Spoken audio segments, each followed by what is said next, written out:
The first thing I heard was the sharp crack of a clipboard slamming against wood loud enough to send birds scattering off the lake.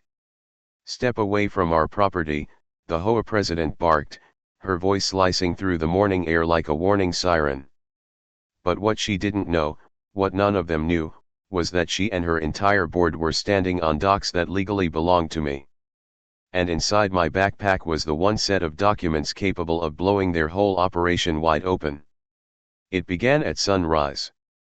I had come down to check the ropes on my boat, enjoying the quiet before the neighborhood woke. But quiet never lasts long when an HOA gets drunk on imaginary power. Their little patrol, 3 board members in matching blue windbreakers, marched toward me with the energy of people who had been waiting all week to say the words "You're in violation." The tallest one pointed at my dock like he was identifying a crime scene. "This entire structure is unauthorized. The HOA owns the lake. That means we own every dock, including yours." Before I could answer, the president herself, Evelyn, known to everyone as the Dock Duchess, stormed down the boardwalk with her signature rage walk. "You've been ignoring notices," she snapped. "We're issuing fines, and if you refuse to comply, we'll remove this dock ourselves." Their confidence would have been admirable if it hadn't been built on absolute nonsense. I asked calmly, "Evelyn, are you sure you want to make that claim?" Her eyes flashed. "I don't make claims. I enforce rules." Behind her, the board nodded like trained parrots. Evelyn raised her clipboard again, waving it triumphantly. "The lake is HOA property. Docks fall under our jurisdiction. We already passed restrictions, and yours is first on the removal list." For a moment, I simply looked at them, these people standing so proudly on wood they were certain they controlled. But months earlier, I had pulled every county deed, every survey map, every developer's note I could find. And buried in that paperwork was a loophole so massive it might as well have been highlighted in neon. The lake had never been transferred to the HOA. The original developer kept ownership, and before he passed away, I bought every remaining parcel he still held. Which included the lake. And the docks. All of them. Today was the day they'd finally learn the truth. What happened next would flip their confidence upside down and mark the moment their false authority began collapsing in front of them. I slowly unzipped my backpack. Evelyn smirked like she'd already won. "Before you write that fine," I said, pulling out the sealed folder, "read this." Evelyn froze with the documents in her hands, her expression tightening as if the papers were burning her palms. The HOA board leaned in behind her, trying to read over her shoulder without admitting they were confused. For the first time since they marched down the boardwalk, not one of them spoke. The lake was quiet, the only sound the soft slap of water against the pilings beneath us. And in that silence, their authority began to crack. "I don't understand," Evelyn muttered, flipping through pages she clearly couldn't interpret. "These records can't be correct. The developer transferred everything to the HOA years ago." I kept my voice level. "You might want to look at the dates again." She scanned the top sheet, and her jaw dropped a fraction. This sale predates our formation." The board members stiffened. One cleared his throat.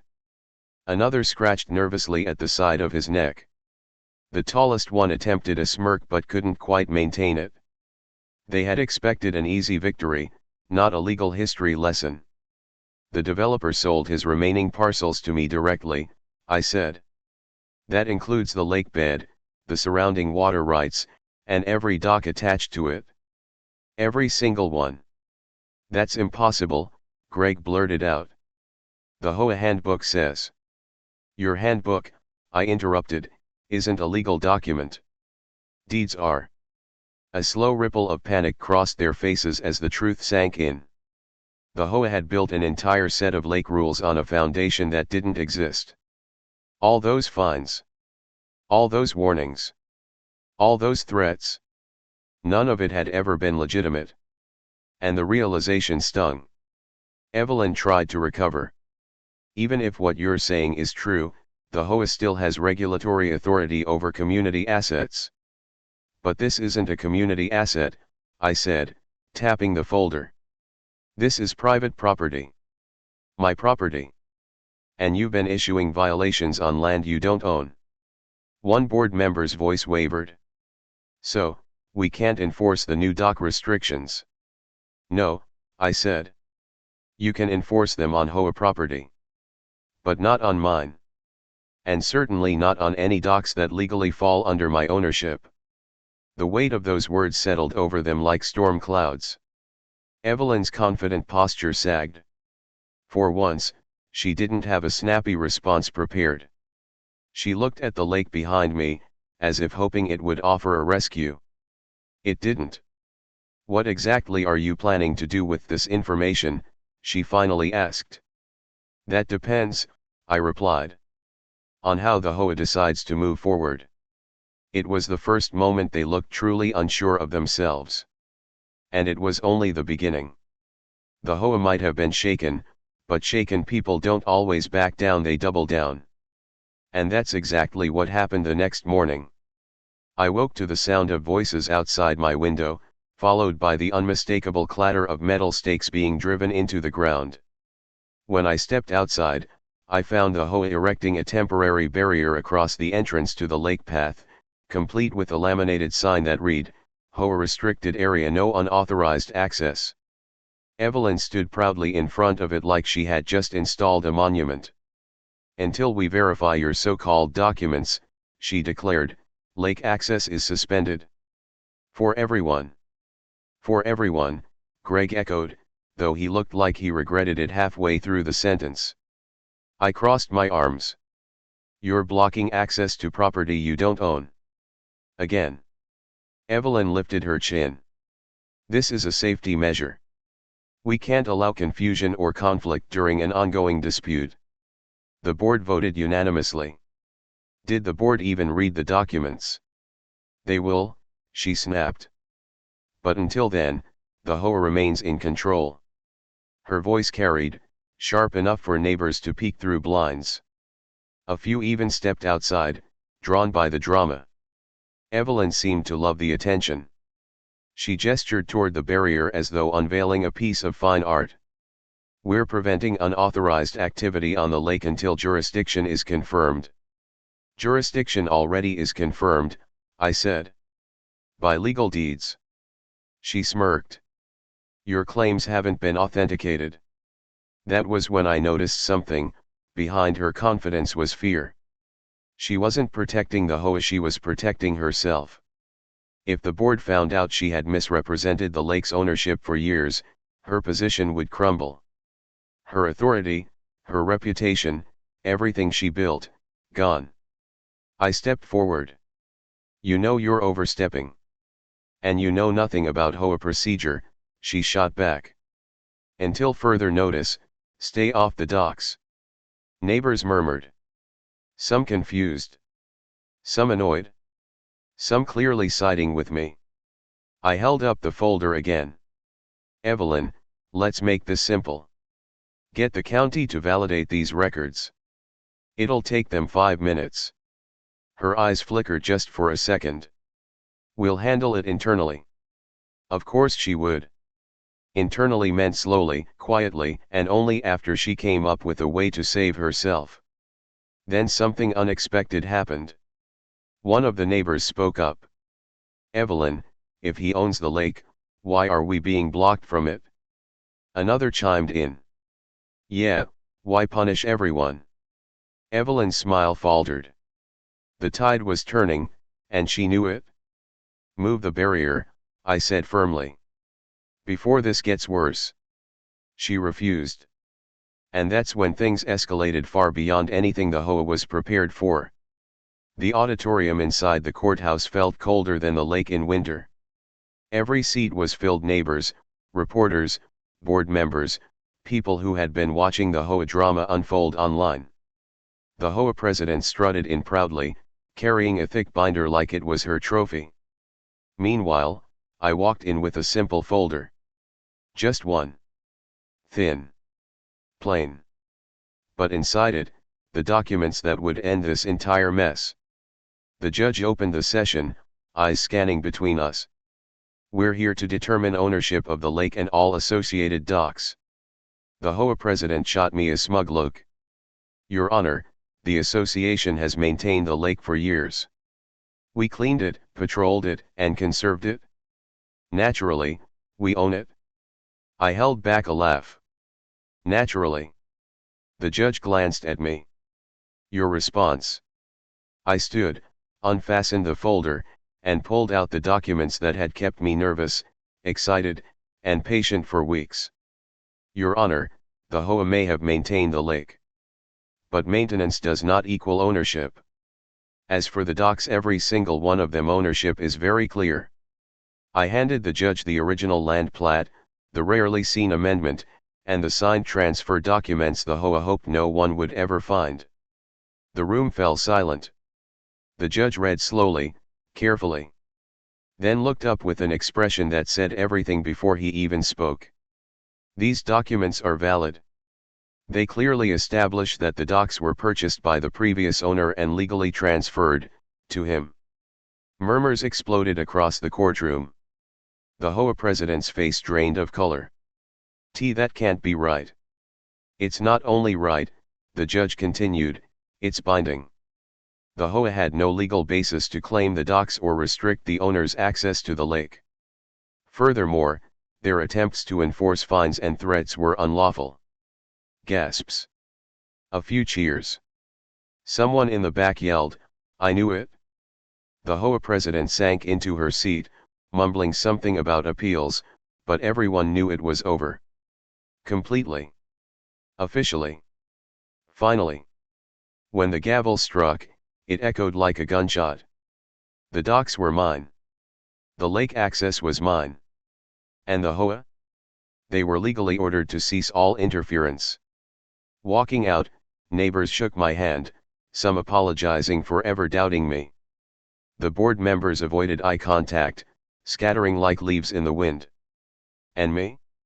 I went straight to the lake, my lake, to stand on the very dock they'd claimed as theirs. I won. Fair and square. Standing on the dock, feeling the boards beneath my feet, I finally breathed freely, knowing the long fight was over and the lake was truly mine. Forever. When the dust settled from the courtroom victory, the HOA expected everything to slip back into normal. They thought people would forget. They thought I would quietly enjoy my win and leave it at that. But what they didn't realize was this: when people see the truth exposed, especially truth the HOA tried desperately to hide, everything changes. And the first sign of that change appeared only 3 days later, taped to the HOA's office door like a bright red warning sign. A resignation letter. Not from some small-time volunteer, but from the treasurer, one of the most loyal board members. Apparently, he had no idea the president hid the original land plat amendments from the rest of the board. No idea she falsified parts of the dock maintenance budget. And worst of all, he had no idea she'd used HOA funds to hire a private compliance consultant whose only job was to intimidate homeowners. When the treasurer found out what really happened, he bailed before his name could sync with hers. Word spread fast. Soon, people who had blindly supported the HOA began questioning everything. Why did they lie? How many times have they done this before? What else have they been hiding? And then came the community meeting. It wasn't mandatory. It wasn't an official HOA event. It was a gathering of fed-up homeowners who wanted answers. When I walked in, the room went silent, not because I was the enemy, but because I was suddenly the one person people trusted. An older gentleman stepped forward. We've lived under their threats for years, he said. But you stood up to them. You did what none of us thought was possible. Another resident chimed in. Can you tell us exactly how you proved the docks were yours? We want to know what really happened. I explained everything: the hidden amendments, the old transfer records, the dusty blueprint copies the HOA never thought anyone would find. People listened like they were hearing their lives explained for the first time. By the end, the room erupted into a decision they made completely on their own: they would vote to dissolve the HOA board and rebuild it from scratch. The HOA president didn't show up. She didn't dare. But her absence only made the crowd more determined. The vote passed. Overwhelmingly. A new board was elected, one that actually cared about fairness, transparency, and the people who lived there. And the very first motion from the new board? A formal apology acknowledging that the docks belonged solely to me, and a public commitment that nothing like this would ever happen again. For the first time since moving into the neighborhood, the lake felt peaceful. Honest. Untouched by power games or threats. And as I stood at the end of my dock that evening, watching the sunset bleed into the water, one thing was clear. I hadn't just protected my property. I had changed the entire community. For a moment, it felt like the entire neighborhood had finally turned a corner. The lake was calm, the docks were quiet, and the new board was already rewriting policies to ensure nothing like the dock scandal could ever happen again. But peace, as I learned, never lasts long when someone desperate refuses to let go of power. And the old HOA president? She wasn't done. Not even close. She resurfaced 1 week after the vote, furious, humiliated, and convinced she had been wronged. I found out when a neighbor sent me a photo, the former president standing on the main dock, waving papers in the air, shouting at anyone who would listen. At first glance, it looked ridiculous. But then she made her intentions clear. She claimed she had new evidence. She insisted the vote to remove her was illegitimate. And worst of all, she claimed my ownership of the docks was a temporary loophole that she was prepared to legally override. The new board asked me to meet with them immediately. When I arrived, they showed me what she had filed, a stack of accusations so wild they bordered on fiction, claims that I tampered with historical documents, bribed former employees, even misled the entire community with fabricated land rights. It was nonsense. But nonsense can still cause trouble if someone pushes hard enough. And she was pushing with everything she had left. The new board president sighed. She's trying to force a special hearing. Legally, we have to accept it. But we're not going in blind. We want you there with us. I agreed, but I knew this wouldn't be a simple meeting.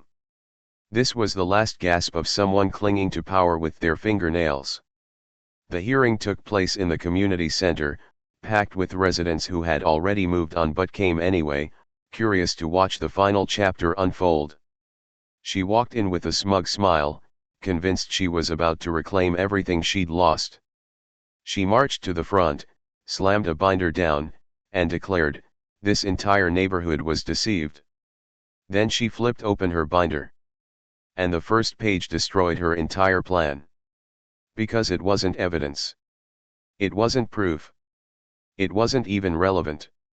It was a copy of the same old, outdated map she had used before, except this time, the date had clearly been altered with correction fluid, the edges smeared, the numbers uneven.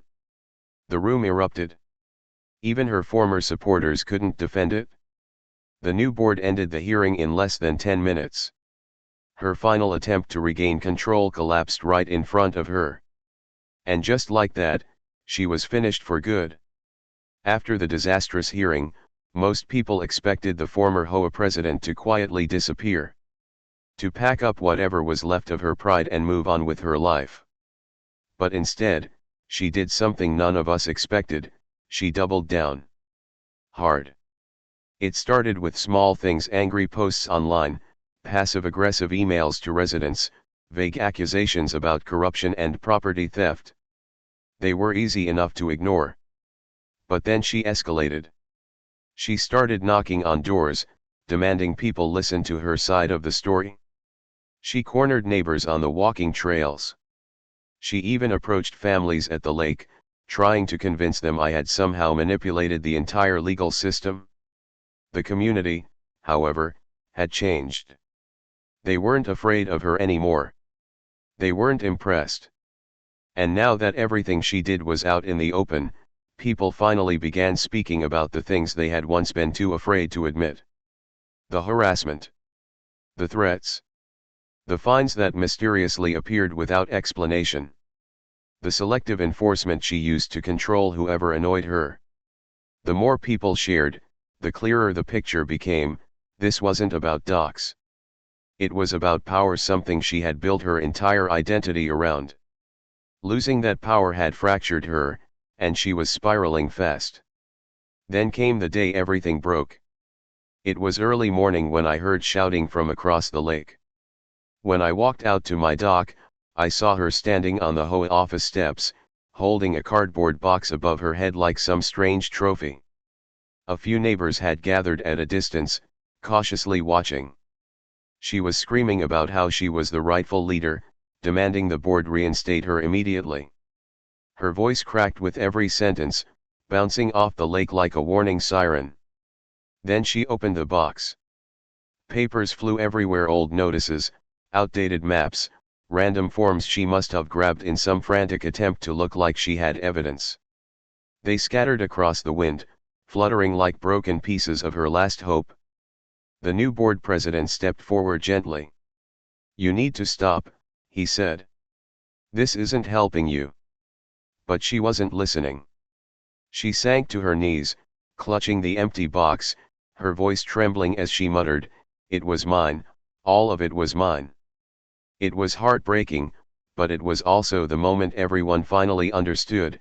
Her fight was no longer about facts or ownership. It was about losing control of a world she had carefully engineered for years. The board called her family. They arrived shortly after, guiding her away with quiet, urgent whispers. For the first time since this all began, the neighborhood felt silent. Truly silent. And that was when I realized, the war was finally over. In the days that followed her breakdown, the neighborhood moved with a strange, cautious calm. It felt like the air itself was exhaling after years of tension, finally free from the tight grip the former HOA president had held over everyone. But peace doesn't rebuild a community. People do. And now that the storm had passed, the real work was about to begin. The new HOA board wasted no time. They gathered volunteers, opened every meeting to the public, and began sorting through years of messy, inconsistent records. What they found shocked even them: misfiled documents, expenses with no receipts, fines that had never been recorded properly, and violations issued to only a select few. One board member told me, "It's like she ran this place based on mood, not rules." Another added, "Honestly, your dock battle pulled the curtain back on everything." But transparency was only the first step. The community needed healing. Families who had avoided each other for years started talking again. Neighbors who once whispered complaints behind closed doors now openly shared their stories. And for the first time, people were finally willing to say what they had been afraid to admit. I didn't stand up because I didn't want to be fined. I let her intimidate me. I thought I was the only one she targeted. But the most unexpected change came from the residents who had actually supported her. They approached me cautiously, some embarrassed, others apologetic. One woman said, "I truly believed she was protecting the community. I didn't realize she was protecting herself." Another man admitted, "I defended her because she made me feel like I owed her something. Now I see how manipulative that was." Forgiveness wasn't immediate. But conversations opened. Walls lowered. People finally began seeing each other instead of seeing sides. To rebuild trust, the new board introduced a community reset day. No meetings. No rules. Just food, music, and everyone invited to gather by the lake. At first, attendance looked slim. People were hesitant, old habits die hard. But as the grills fired up and kids began running around the shoreline, more and more neighbors showed up. Soon the lake was surrounded by laughter, chatter, and the kind of warmth the neighborhood hadn't felt in years. I was standing on my dock when the new board president approached me. "You know," he said, smiling, "this wouldn't have happened without you." I shook my head. It happened because people finally stood up for themselves. I was just the first target she picked. He laughed. "Maybe. But sometimes a spark is all a community needs to light everything up again. And as I looked around at the revived energy at people reclaiming a neighborhood that had once felt suffocating, I realized he was right. The docks were mine. But the lake? The lake belonged to all of us. Weeks passed, and for the first time since moving into that neighborhood, life felt normal. No surprise fines. No threatening letters. No HOA members lurking around with clipboards pretending to enforce rules they barely understood. But what surprised me most wasn't the calm, it was how the community began to thrive once that old pressure finally vanished. People who used to keep to themselves now walked the lake trail together. Homeowners who had once lived under constant fear started fixing their porches, repainting their docks, and actually enjoying their homes again. Still, there was one thing left lingering in the back of my mind. Something I had avoided facing. The docks. Yes, legally they were mine. Permanently. But owning them carried a responsibility I couldn't ignore, not after everything that happened. So one quiet morning, as mist curled off the water and the lake reflected the pale blue of early sunlight, I made a decision. A big one. I called a special meeting, not an HOA meeting, but a community gathering right on the shoreline. People arrived slowly at first, then in clusters. Kids ran along the grass, older couples brought folding chairs, and neighbors whispered among themselves until I stepped forward. I want to tell you something, I said, voice carrying across the calm lake. I didn't ask for any of this. I didn't want a fight. But when they tried to take what was mine, I had no choice but to defend it. And because of that, everything changed. This community deserves better. And I think it's time I do my part. The crowd fell silent. I held up a folder, this time my documents. I'm transferring the recreational rights of the docks back to the community, I said. Not the HOA. Not a board. The residents. All of you. Gasps, whispers, wide eyes. Someone asked, "You're giving them up?" I nodded. I'll still hold legal ownership to prevent another takeover attempt. But access, use, and benefit, those belong to the people who live here. The people who stood by me. For a moment, no one said a word. Then applause erupted, genuine, overwhelming applause that echoed across the lake like rolling thunder. But the most meaningful moment came when an elderly man approached me afterward. His voice shook as he said, "Thank you for giving us our home back." I smiled. It was yours all along. That evening, as I stood on the end of my dock, watching families fish, teenagers laugh, and neighbors chat like old friends, I felt something I hadn't felt since moving in. Belonging. The HOA tried to take the lake by force. Instead, they ended up uniting an entire community. And strengthening the one person they thought they could break. The battle was over. But the legacy? It was just beginning.